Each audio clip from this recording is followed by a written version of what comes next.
నమస్తే ఫ్రెండ్స్. మా healthy idli and dosa batters గురించి చెప్పడానికి మీ ముందుకొచ్చాను. నేను ఉపయోగించే మినపప్పు పొట్టు గుండు మినపప్పు అని చెప్తున్నాను కదా, దాన్ని మినుములు అని కూడా అంటారు. నిన్న ఆదివారం రోజు క్యారెట్ ఇడ్లీ బ్యాటర్ మరియు కొర్ర దోస పిండి తయారు చేసి డిస్పాచ్ చేశాను. ఇప్పుడంతా ఈ ఎర్రటి క్యారెట్ సీజన్ కదా, సో ఇవే ఉపయోగిస్తున్నాను.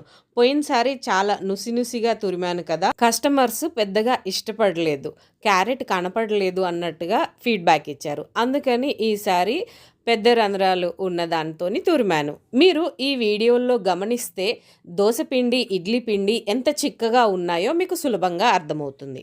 ఈ కస్టమర్ కొత్త కస్టమర్, లోకల్లోనే సెల్ఫ్గా వచ్చి పికప్ చేసుకున్నారు ఆర్డర్ని. క్యారెట్ ఇడ్లీ బ్యాటర్, కొర్ర దోస బ్యాటర్తో పాటుగా కరివేపాకు కారం కూడా తీసుకున్నారు. మీడియం స్పైస్ గార్లిక్తో కావాలి అన్నారు. అలా కస్టమైజ్ చేసి ఇచ్చాను. వరంగల్ ట్రై సిటీస్లో ఉంటూ ఇలా హెల్దీ అండ్ ఫ్రెష్ బ్యాటర్స్ కావాలి అంటే పైన కనబడుతున్న ఈ నెంబర్కి కాల్ లేదా వాట్సాప్ చేయండి. Thanks for watching. బాయ్.